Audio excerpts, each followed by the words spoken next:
Hintay mo kung uso na sakyan pumasok na, iikot mo na. And dagdag ka pa ng konti. Tama na yan.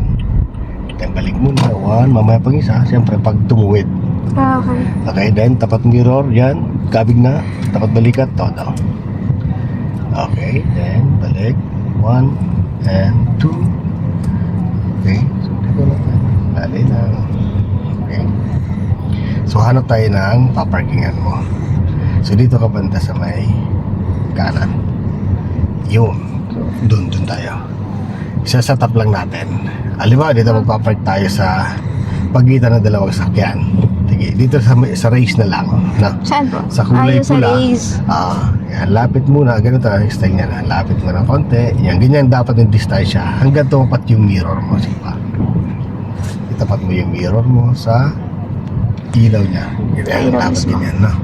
Okay, hindi pa. Hindi pa. Yan. Okay, todo mo na. Tingnan mo na kung may sakyan dyan. Yan. So dito ka tumingin. Itong puwet ng sakyan mo, ipo-point natin dito sa katabi nitong race. Yung gulong nitong katabi niya. Okay. Ipo-point mo to, ano? Tingnan na. Tingin dito. Yan, tingin natin naka-point na. Dito sa gulong. Sige pa. Sige na. Yan na. Yan. Pwede na yan. Todo mo naman kala mo. Dito sa kanan. Ayan. Lagay mo sa reverse. So dito yung adjustment ka. Titingin ka sa kaliwat kanan ng mirror, ha? Gatas tayo. Tingin ka sa kanan. Tingin ka sa kaliwa. Kasi possible yan sumikip ang kaliwa o kanan. So ang focus mo na ngayon dyan sa guhit. Yung guhit na yan.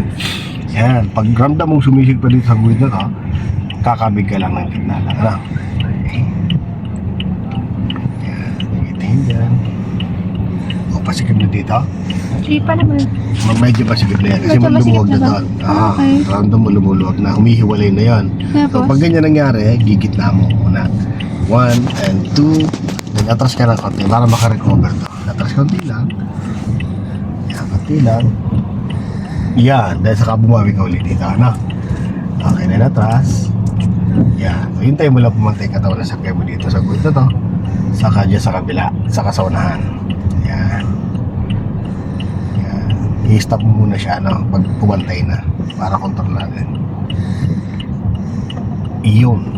Yan. Na gitna. 1 and 2. Then atras. So dito ka titingin. Yan. Lalapit natin yung kwet na sakyan. Huwag dito sa ano to. Ito. Ilapit mo sa kulay dilaw. Sige lang. Pump ka lang konting gas kasi medyo pataas to. Okay, then nanti pa. Stop. Na, hanap tayo ng paparkingan ulit. Maganda yung nilalagpasan naman. Na, nilalagpasan mo tapos atrasan natin. Yan naman ang gawin natin na exercise sa pagpapark. Yung parang professional na galaw na pag gagawin mo dyan, hintayin mo lang pumantay yung balikat mo sa paparkingan mo. Dito, na. Hindi pa. Forward ka muna. Hindi mo tumapat ang balikat mo dito. Then, hindi pa. Magkabig ka ng pag gano'n. Gano'n yan. Lapitan mo muna yan. Hanggang makita mo yung atrasan mo. Okay, then lagyan mo sa reverse. Okay. So dito ka titingin. Sa guhit ka na magpapase. Yung guhit, lalapit mo yung gulong mo. Kung di makita ang gulong, ito ibaba mo ng konti. Ibaba mo ng konti ito. Yan. Kita mo na yung guhit? Yes po. Yun, sige. Yan. Itong guhit, no? Opo, ma'am. Yan, sundan mo lang yan. Yan. Pag dumidikit ka masyado, ilalayo mo lang yan, ha? Yan, ganun mo, no? Babalik mo, no?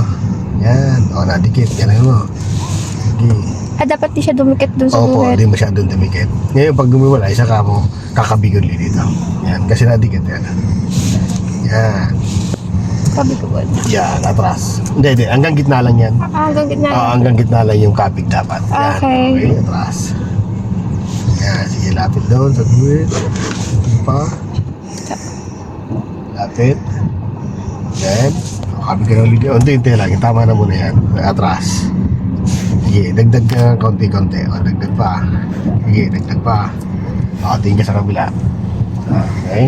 Kasi pag nasobrahan naman dito, mag-a-adjust ka naman, no? Sige, atras. Sige, atras. Sige. Sige, ilagay, ano mo lang yung gulong doon. Sige lang. Sige lang po. Yan. Tignan natin kung pantay na.